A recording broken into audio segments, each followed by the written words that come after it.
Michael Burry, the icon of the finance world, has been warning of an upcoming Armageddon in the world of finance. No one is paying attention. We have to act now. Could he be right? It is not some Sunday newspaper news prediction, but rather an alarm beeping with a louder siren every day. As the Big Short legend coins his prediction, there is an apparent reason for this sort of panic attack. The housing market collapsed nationwide by roughly 80%. From our perspective, a recession does seem more likely than not. HOTCS now sees a 35% chance of recession. For developing countries, this is a really harmful environment. Panic grips the finance world like a vice, a warning bell tolling the consequence of Burry's advice. For the investor, a tug-of-war with price and rate. Stay tuned until the end to get an update on your fate. Almost 2 years ago, in the summer of 2021, the legendary hedge fund manager warned investors of an upcoming mother of all crashes. Very specific identifiers, extremely recognizable. Michael Burry warned the Shoppermaniacs that they might be digging a grave for themselves when they invest in the meme coins and useless types of cryptocurrencies. This is not just true for the likes of cryptocurrencies and frenzied digital assets, but also for indexes such as the S&P 500.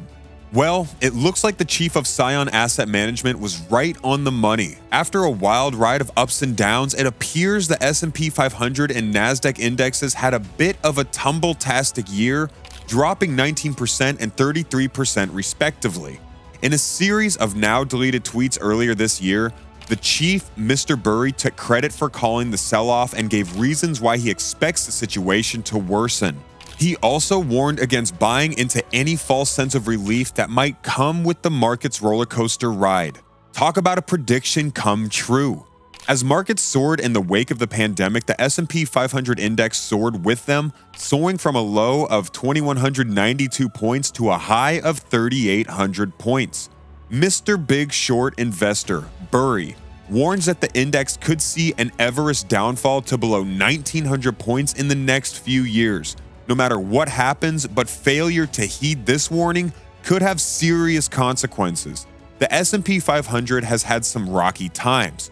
Burry quoted that it's been 13% lower in 2009 than in 2002, 17% lower in 2002 than in 1998, and 10% lower in 1975 than in 1970. So if history repeats itself, it could be 15% lower than it was this spring. In other words, it's like saying, better get your crash helmets ready. The veterans. It's not just the big B saying this. Another well-known name, Jeremy Grantham, the market historian with a flair for dramatic predictions, is certain that the recent stock market upturn is nothing more than a misleadingly joyous hiccup before a massive crash. In his latest report, named Entering the Super Bubble's Final Act, Grantham wrote that a blend of wallet-buster assets and scarcity of commodities made people deeply concerned as the Federal Reserve announced to adjust the growth of the economy to the speed of a literal snail to reduce inflation. He mockingly concluded that every time is distinctive, but all prior parallels advocate that the scariest is yet to hit.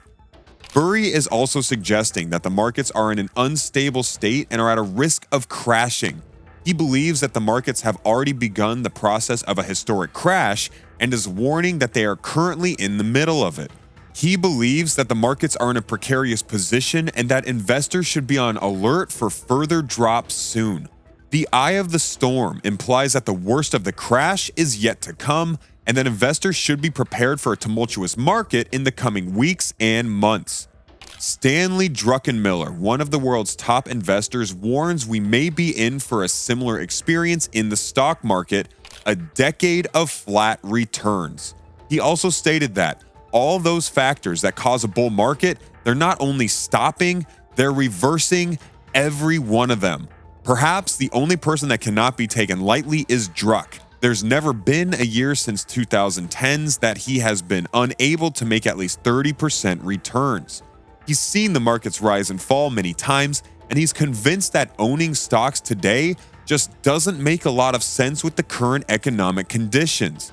Druck is concerned that the same factors that caused the bull market of 2011 to 2021 is now reversing, and he believes the stock market will be flat for the next decade.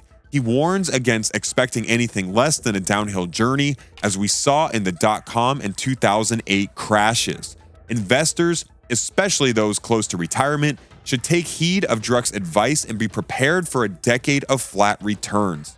If somebody else was mumbling about the price movements, it could have been different. It is not just that Mr. Big Burry is just saying it.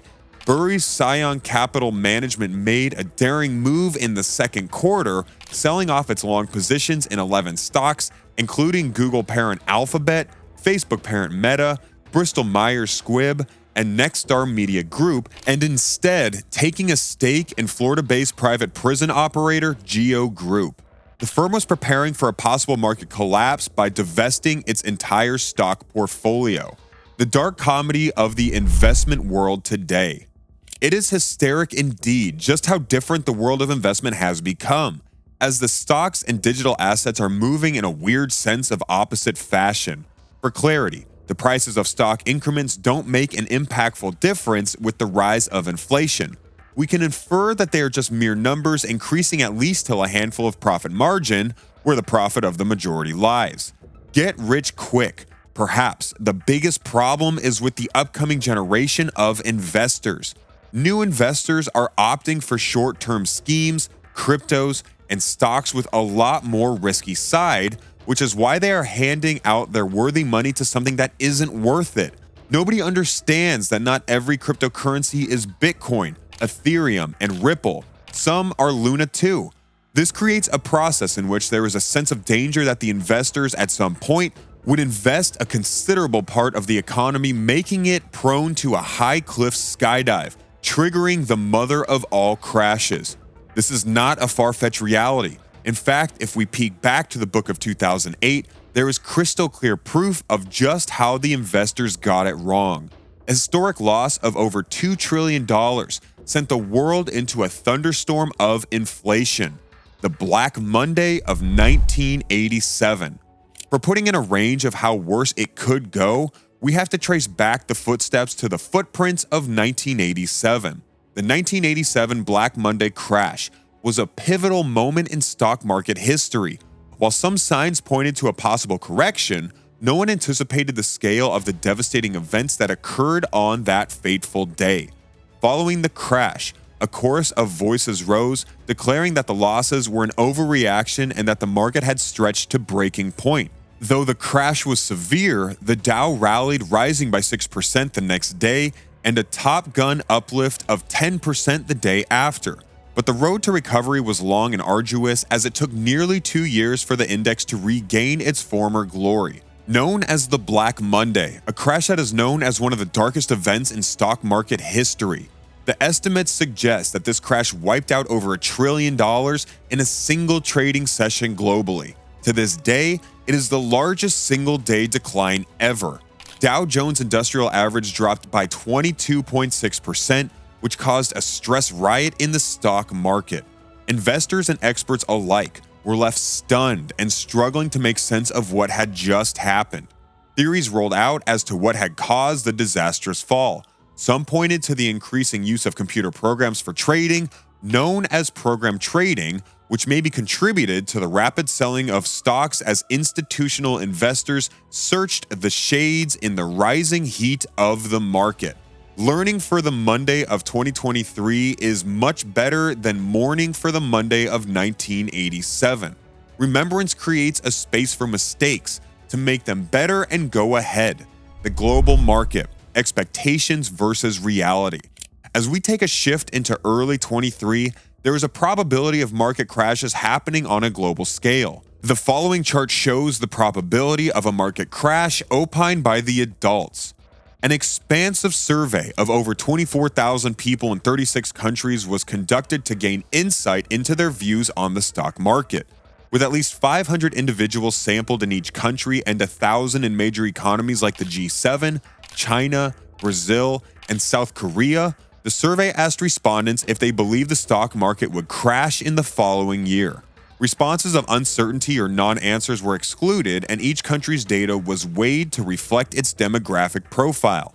An overwhelming majority of citizens from 24 out of 27 countries surveyed are expecting a stock market crash in 2023. While the G7 countries all responded that it was more likely than not, it was the citizens of Malaysia, Poland, and South Africa who had the most pessimistic outlooks, with more than 60% of respondents predicting a crash. On the other hand, the only three countries with a more optimistic view were China, Israel, and Hungary, with the highest unlikely response rate coming from China at 50%. Verdict: what will happen? Burry has credibility, and more than that, he has a point. While there's a question mark to Big B's untamed market prophecy, veterans back him, and so do the surveys. But there have been times when markets didn't reign as worse as they were expected to do. Closing eyes on the situation wouldn't change reality, but having close eyes on it may save it. Because nobody would want another massive financial bloodbath in the end in times of inflation.